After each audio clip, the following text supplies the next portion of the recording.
Everyone. I am live. So glad to be here.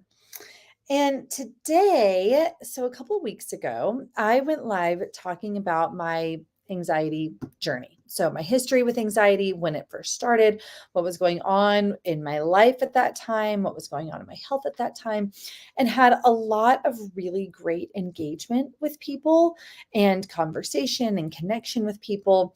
And, I've realized like there's so much value in realizing that we're not alone and that other people are experiencing the same or similar um, struggles that we are. And also hearing what they did to get out of it and just hearing that it's possible to get out of it. So I know I'm supposed to be the expert in all of these things and gut health and anxiety and um, nutrition and all these things, but that does not mean that I've not had my struggles or continue to have my struggles. And that's what I'll talk about today too, is kind of this like, this wake up call a few months ago that got my attention where I was like, oh, what I'm doing isn't working and I need to pivot. And I share that because it's meant to highlight how health is a journey. And we may arrive in the sense of like we got rid of symptoms, we feel great, but it doesn't mean that we can just let go of the lifestyle, the nutrition habits that got us into that optimal health space. So that's what I'm going to talk about today. Today, I'm going to share my digestion journey and talk about my experience. Really, my digestive issues are what got me into the field of integrative nutrition in the first place. So this is a really, I hope to be powerful talk. Today, what I'm going to do is go through my history, talk about what my symptoms were, talk about looking back at the things that I was doing that got me where, of course, the digestive issues are going to come from that. So I'm going to talk about that. And then I'm going to talk about my stool test. And if technology cooperates with me today, I will pull up a share screen and go through the GI map stool test I ran on myself several years ago.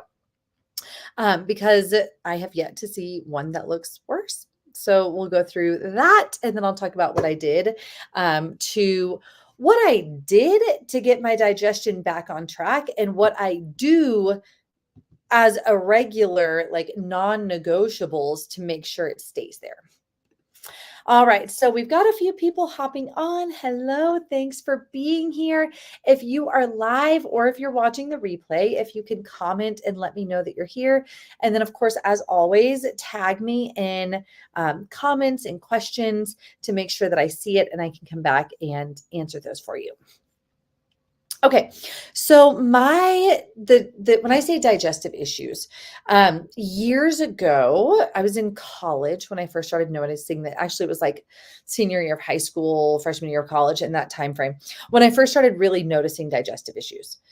So the most prevalent at that time were constipation, and I mean, I did a trial one time. I'd become like I had to take a laxative in order to have a bowel movement.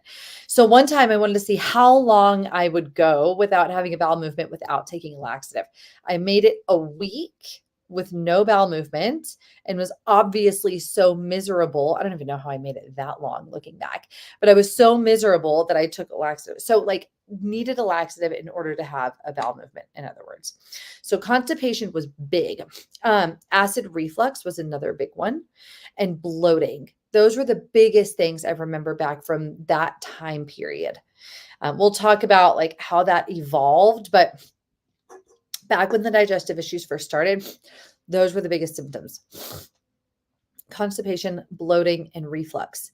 As far as the bloating goes, I clearly remember this moment. I was with my friend. We were driving in a car. I hadn't had breakfast or anything. And I was telling her that I didn't want to eat breakfast because I felt like if I took one bite of something, I was just immediately going to blow up. And then sure enough, that's what happened. Now, what I took a bite of was a piece of bread. This was before I knew any better. And to really highlight, talk about some of the changes I made, I haven't had gluten in like 10 years, at least not willingly or knowingly. So you can tell where that conversation is going. But nonetheless, so going back to constipation, bloating, and reflux were the biggest issues. Now, talking about some notable elements of my history. So I was born cesarean, but was breastfed. I growing up, product of the 80s and 90s, there was a lot of focus on that time on convenience foods, which I would eat, plenty of, the sugary cereals, which, kids still eat today, but, let's see, Cinnamon Toast Crunch was my favorite. And then like Honey Nut Cheerios and I don't know, Count Chocula, like all of the sugary Cheerios growing up. Didn't really pay attention to nutrition for the longest time. I don't, there's no one to blame for that, but I'm just saying like, it wasn't the healthiest thing growing up. And we didn't, a lot of parents, especially back in the 80s and 90s, didn't know any better because there was, we're still using the food pyramid that's emphasizing eat more grains. I mean, it was just all backwards back then. So fast forward though to when these digestive issues really started. So I was in high school, college, like I said, and I was doing a lot more drinking and partying at that time. And then would also like deprive myself of calories. I would eat really low calories, skip meals, eat like low fat items because, again, that was supposed to be healthy back then. So I was eating a lot of low fat alternatives, which is important to mention because especially during puberty, fat is so important. But then low fat, the alternative is sugar. So oftentimes low fat products, they'll replace the fat with sugar. So eating more sugar. And then I would take Tums. Whenever I felt the acid reflux, I would often take Tums. So it was like chewing on Tums all the time. Would sometimes take caffeine pills at that time, which like talk about degrading the stomach lining.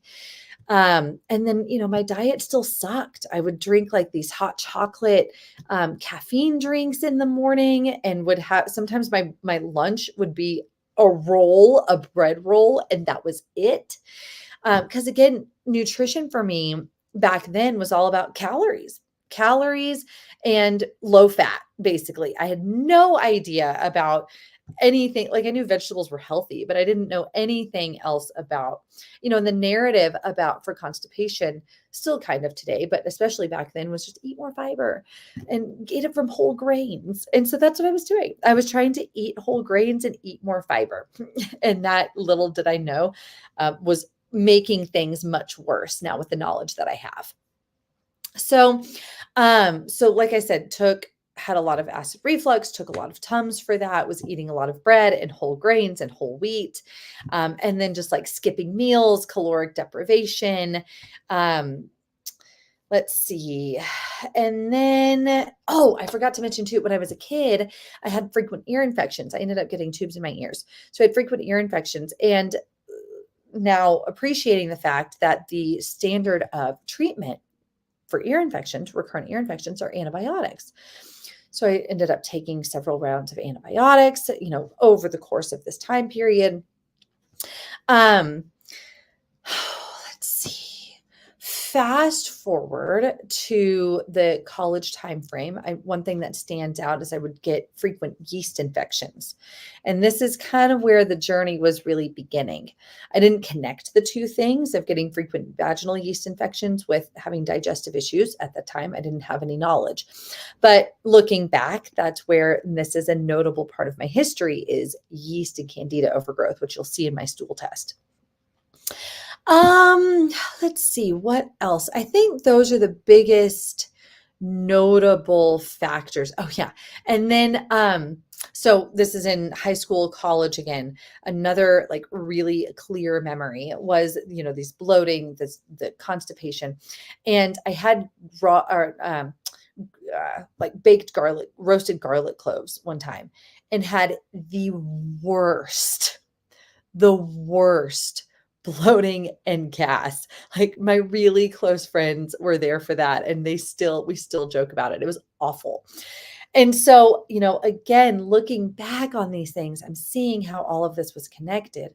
I would drink energy drinks, like, yeah. So that's why I say I made the comment at the beginning of this, like looking at my history, we often ask, like, why me, right? Why do I have these health issues? Why is this happening to me? Why is my body behaving this way? But the symptoms are like the top of the iceberg, right?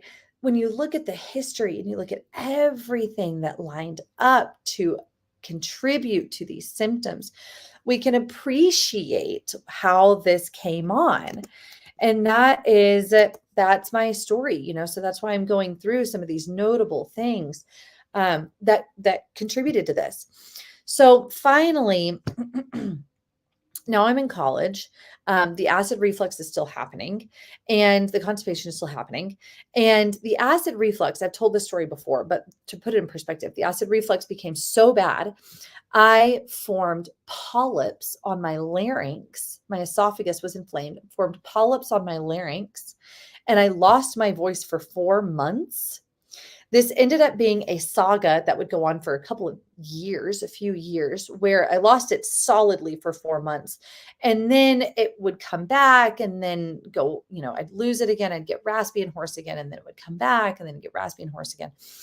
And I still remember this. I think it was an ear, nose, and throat doctor telling me you should try drinking apple cider vinegar with meals. That was one of the first introductions to this world. So I started doing that.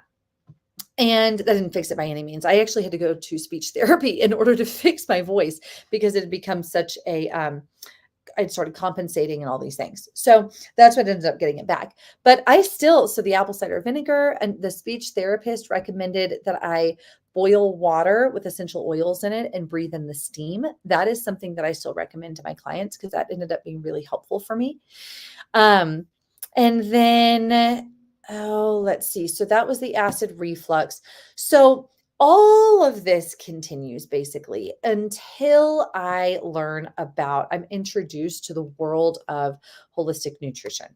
I'm not going to go down that journey, what got me, the training and the schooling and like all of that. But I finally turned, myself into a client.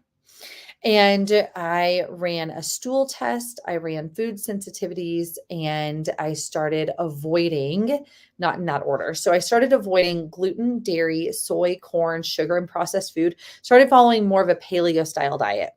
That alone made a big difference. And I was able to have bowel movements by myself, albeit they weren't always sufficient. That helped a lot though. And then I'm also not going to go down this journey, but I did share in my anxiety journey about the history of mold, because the nutrition changes along with like probiotics, that made a really big improvement in my health. Didn't fix everything, but it did make a big improvement.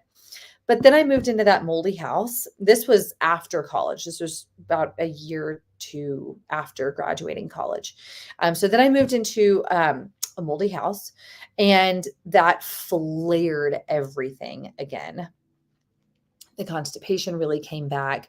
I was intermittently losing my voice, albeit I wasn't having like overt acid reflux. I think it was silently happening looking back. The bloating had calmed down a lot, I think probably from being gluten-free and following that anti-inflammatory diet. So it was primarily the constipation and the silent reflux.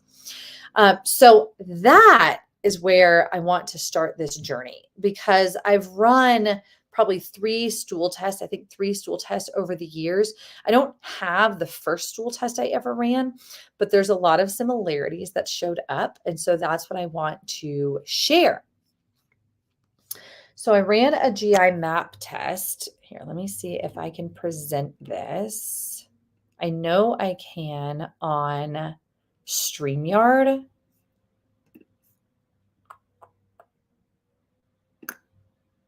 All right. I think that should be on StreamYard. Yeah, cool. We're on StreamYard. I don't know if I can in my group. don't know how to share screen. I don't think I can share screen in my group. So if you are watching this talk in my Facebook group, Holistic Solutions for Mental Health and Wellness, make sure to pop over to my page and you'll see there the stool test is pulled up as a share screen. Instagram, if you're watching me on Instagram, which my phone's about to die, so I made that face. If you're watching me on Instagram, you might want to pop over to my Facebook page and you can see that I'm sharing the screen here. Okay, so here's my stool test. So I'm going to breeze through this. I'm not going to go through it like I would as if you were a client, but I want to point out some like key things here. So first, there was this salmonella. This was from several years ago. There's this salmonella that was measured, not elevated, but it was measured. So this means that I was likely exposed to and became sick with salmonella at some point, food poisoning, whatever it might be. And it settled into a low-grade chronic infection. So it disrupts the gut microbiome, in other words. So this is a problem and a constant source of inflammation. I had H. pylori at the time. Makes sense, right? I was constantly eating Tums. I had reflux. I told you how bad. So that makes sense. There were what we would refer to as dysbiosis, so higher levels of the Firmicutes, but then also the Bacillus, Staphylococcus, and Streptococcus. So these two in particular, so Bacillus almost always goes along with H. pylori, and then these two, Staphylococcus and Streptococcus, are mostly from maldigestion, particularly low hydrochloric acid. So that fits, right? I had the H. pylori, I had the acid reflux due to low hydrochloric acid. So that makes sense. And then here's the Candida. So elevated levels of Candida and a different yeast species, Rhodotorula. And then Endolimax nana is a protozoan parasite that was measured. Endolimax is kind of like Blastocystis hominis. It is thought to be less of an infection and more commensal or opportunistic, meaning it is a commensal parasite. So we actually have normal parasites that live in the microbiome. And it's thought they're problematic when they overgrow, as opposed to like roundworm, for example, which is like never normal to have. That would be an infection. But nonetheless, it is a problem, especially when there's symptoms, but it's a reflection of a poor microbiome. Pancreatic elastase was low, lab low. So my pancreas was not producing sufficient levels of digestive enzymes, which will contribute not only to the bloating and constipation and reflux, but also feed bad bugs. So it worsens the diversity of the microbiome. Immune system looked okay. Yeah, no severe, inflammation there. But nonetheless, we've got Candida, we've got bacterial overgrowths, we've got parasites, we've got the salmonella, and this is not my first stool test to look like this. So there were others that I had run before. Hi, Sadiyu, thanks for joining. There are others that I had run before. Let me stop sharing. There we go. That showed the same thing, frankly. So it showed the yeast and it showed Blastocystis hominis at that time. And I believe it also showed low pancreatic enzymes. That was a GI-FX test. This was a GI map test. So what did I do to get it back? And what is the one thing that, looking back, what I do now? That's something I'm also going to share. So what did I do? I went through couple different rounds of antimicrobials. So one that moved the needle a lot in helping me in how I felt was I used Metagenics, Candibactin AR and BR. Now I'm going to put this out there. I am sharing my personal story. This is not me. I'm not your nutritionist. This is not me recommending that you go out and take these supplements. Please work with a professional, talk with your doctor. This is not medical advice. So do not just run out and grab something without the knowledge and awareness and the guidance around how to properly use it. Those two products, I took Candibactin AR and BR, and I used N-acetylcysteine as a biofilm disruptor. And at that time, I was also using a medical food. I've talked about these several times. I'm a big proponent of medical foods. I use them often. They are basically, they come in the form of a plant-based protein shake, vital nutrients, metagenics, biotics research, designs for health. All these different supplement companies have different ones. But they come in the form of a plant-based protein shake. They have a full multivitamin in it, but they also have additional nutrients to support detoxification, inflammation, and gut health. So it's like 4-in-1, but what I really like about them is they come in more of a food form. And so, for example, I've worked with some clients that don't tolerate B vitamin supplements. It makes them nauseous, it makes them anxious, they have symptoms and reactions from it. But they can often tolerate these medical foods because, again, it's coming in a food form. So I really like that, and that also helped me a lot.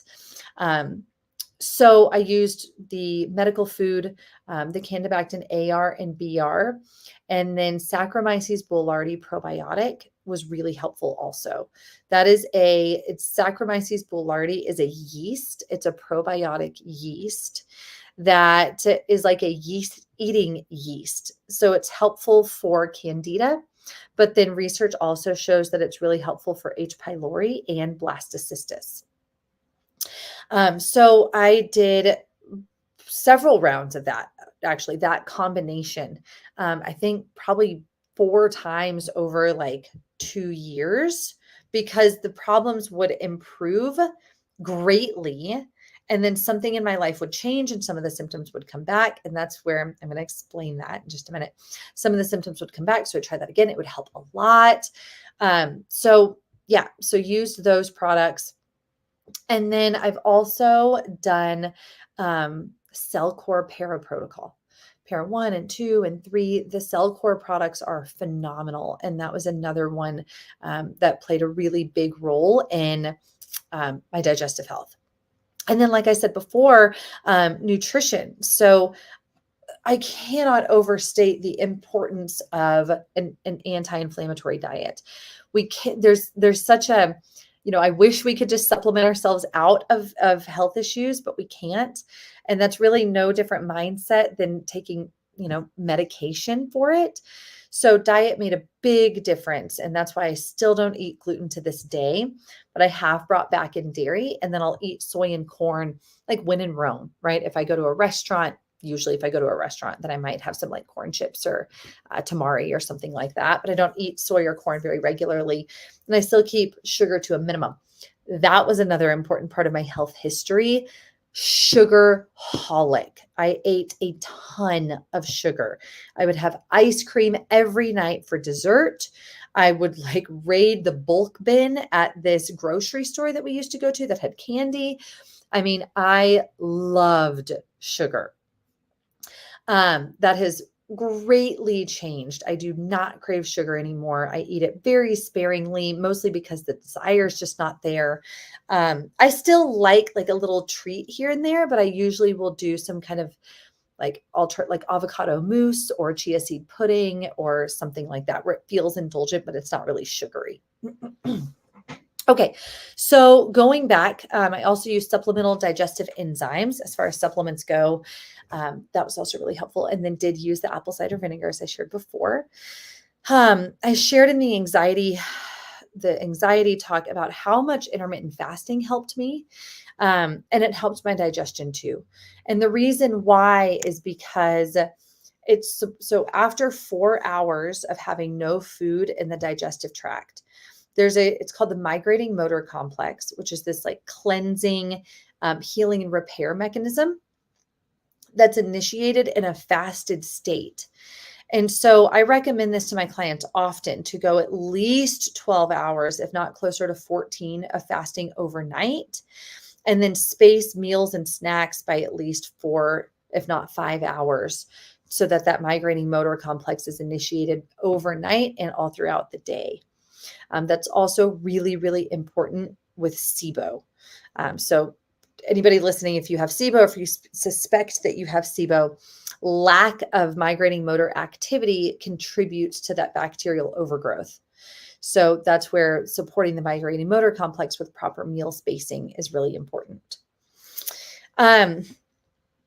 Okay, so that was kind of the journey in a nutshell. Now I want to share about some more like recent things that have come up and my non-negotiables. So the recent things that came up. So for several years, I felt like my digestion was great. I didn't have any bloating. I had no reflux. I was having regular bowel movements. I'll regularly take magnesium, usually magnesium glycinate, to support my bowel movements and sleep and stress reactivity. I'm one of those people. I don't tolerate stress well. So I've designed a life to support that. And that's what I'm about to get to also. But that's also why I take magnesium glycinate, is to help with minimizing stress reactivity. And so things were going really well. And then had a baby and got to the point where, like, for a while she was sleeping great. And then we got to the point where she wasn't and spent several months lacking sleep. And that's why I wanted to, part of why I'm going live and sharing this again is my body fought for 10 months. Yeah, 10 months or so, close to a year, where, I mean, I was still holding on, and like my mood was doing well and my energy was doing well, and my digestion was doing well. And, things were well despite the really altered sleep. And here's what I started to notice, though, is the first signs that came on were I was feeling a lot more reactive. What I'm trying to describe here is my nervous system was becoming really dysregulated. So I was becoming a lot more reactive. I had really little bandwidth for anything outside of like the immediate and what needed to be done, caring for my daughter, being present in my relationships and work, anything outside of that. And it just felt like it was too much. And that's what I mean by reactive, is I just had like very little capacity for more. The sleep was becoming a problem in the sense that even if my daughter didn't wake up, I would still wake up at 3 a.m. And I was feeling a lot more run down when I was waking up in the morning, and it was taking a little bit longer to get going. And just the anxiety, I was feeling the palpable anxiety again. And then the digestive issues started coming back. And at first I was like, what's going on? Why is this happening? And then I was like, oh, of course this is happening. Like, I've been running on adrenaline for months now. So that's why I made the comment at the beginning, health is a journey and we never fully arrive, right? We might arrive, but that doesn't mean that we have to stop with the basics. And I've been talking a lot about this lately because what that prompted me to do is go back to the basics. I used to have a ton of alone time. I would meditate in the morning. I'd read and have a slow morning and like sleep 8 hours gloriously, like all of these things. But my life had changed and some of those things had gone away. And so that's where, I revisit a big part of what, like, the importance of stress. And if anybody listening is struggling with digestive issues, and you feel like you've tried all the diet changes, you've tried all the supplements, you've run all the tests, things aren't getting better. Or if you even know what the issues are, if you have SIBO, for example, you know what the problems are, and you've tried all these things, but there's this lingering part. I cannot emphasize enough. Stress is so easy to dismiss because many people live in a constant state of stress. But it is often the thing that needs to be addressed the most in order to see the changes. And so I really appreciate this conversation around nervous system dysregulation in that term, as opposed to just stress, because stress makes it feel like this blanket, like arousal state. And I think a lot of people react to that thinking like, well, I can't get rid of my stress. So like, what does that mean? Or like, is there a pill for that? Can I take some adaptogens? No, it means we have to do the inner work and create a lifestyle around how we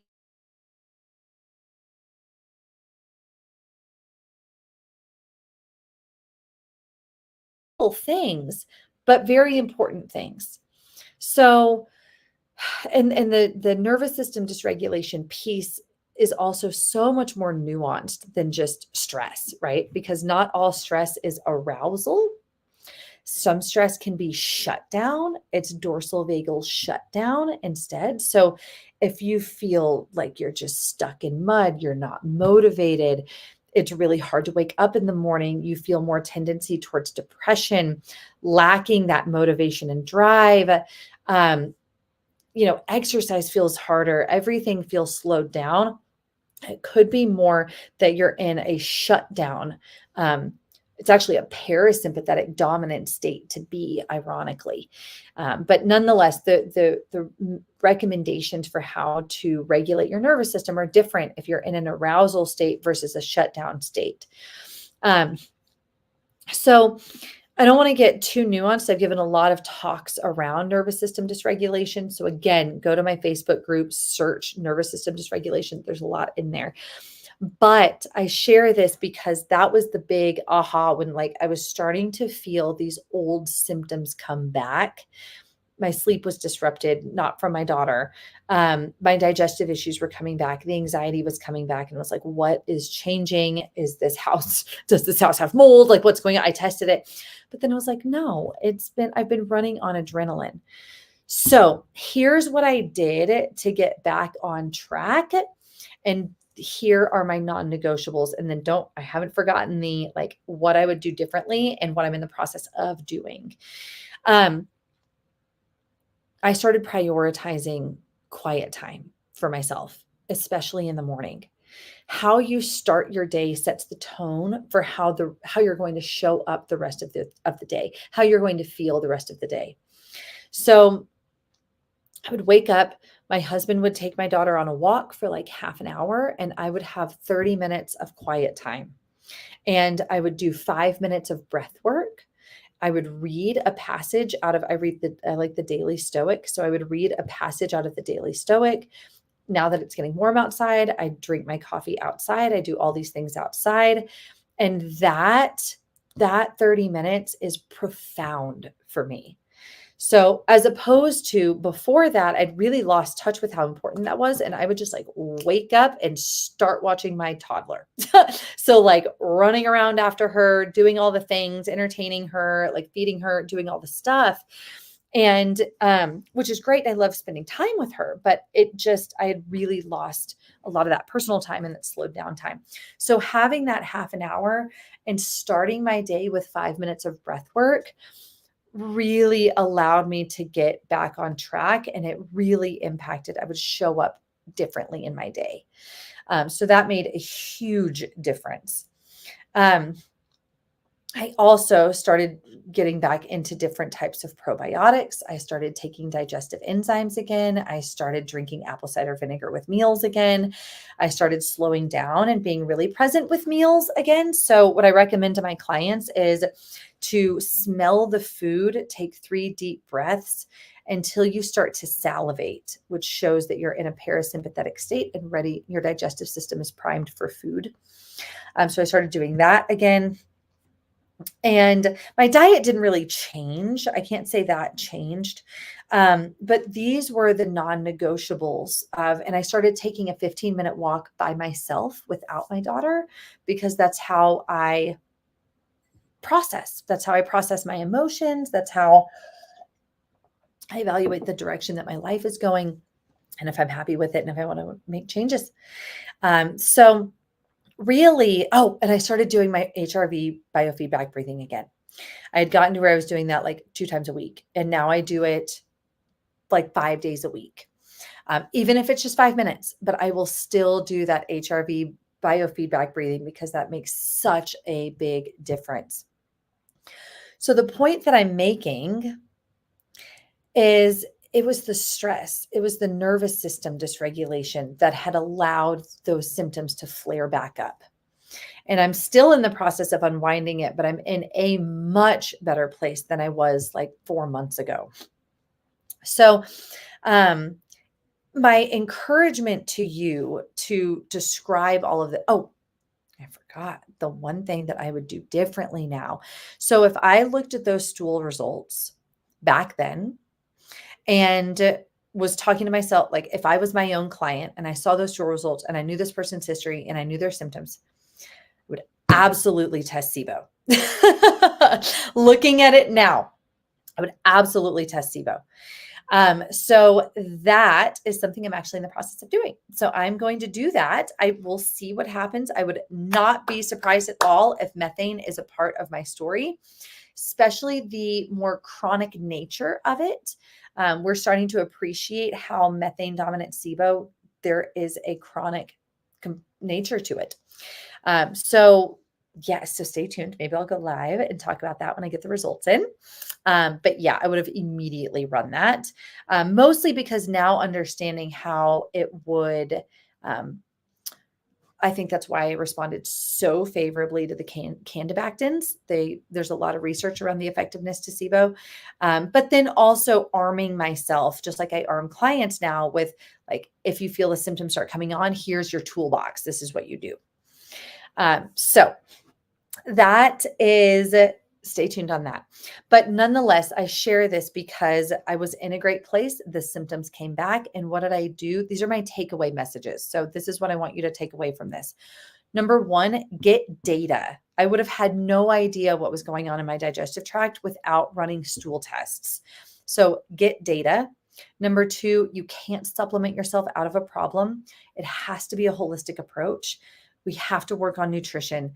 You have to do the right supplements. You have to work on nervous system and lifestyle, and sleep and your relationships. And do you have meaning and purpose in your life? And, are you burning the candle at both ends? I've worked with clients where I'm like, look, I think your job is killing you. You know what I mean? I'm like, there's only so much that we can do if you're going to be working 70-hour, 80-hour weeks and completely on edge. Like, I think that's a come to Jesus talk that some of us have to have with ourselves. It's like, what in my life is not serving me and my health? So whatever that is for you, if it's a relationship or a job or whatever it is, but the point being is we have to take that holistic approach. And then, so right, we can't supplement ourselves out. We have to focus on nutrition and lifestyle. And then again, really making that intimate connection with your body and knowing like my symptoms are coming back. If this starts happening and looking retrospectively, what has changed, right? What is my stress like? What is my nutrition like? What supplements am I taking? Has my medication changed? Did I get sick, right? Did you catch a cold, COVID, food poisoning, whatever it might be? Really kind of look back and see what has changed and then start unraveling that ball of yarn and getting the foundations back in place. Make sure, go back to the foundations first before you start, seeking help and guidance and testing and all those other things. If you've been at a good place and things are starting to come back. All right. And just remember that health is it's a journey. It's a continuum. And it doesn't mean that you're going backwards. It's a wake-up call, but it will absolutely get back to where it was before. Okay. I think that covers it. We've got a comment from Kim. Hello, Kim. Sharing, having a huge eczema flare-up currently all over. Life is stressful right now. Done such a good job managing it by creating very good systems that invite serenity. I'm still on fire, not in agreement. Thanks for sharing your story. Oh, thanks, Kim. I'm sorry to hear that you're going through that right now and that it's flaring up, and stress absolutely can play a role in that. And I'm here for you if you want to talk more specifics about like some recommendations and things that you might be, might help, that you might want to try. And I'm sorry that you're going through that right now, because that is it's really challenging and it is really difficult emotionally when symptoms flare up, especially despite our best efforts. All right, everyone. I hope this was helpful. Stay tuned for next week. I said that I was going to be talking about why hormone imbalance is not a root cause this week. I felt like it was more applicable to talk about my personal story, so I pivoted, but stay tuned because next week I'll be talking about that. Okay, thanks everyone for being here. Have a great rest of your day. Bye.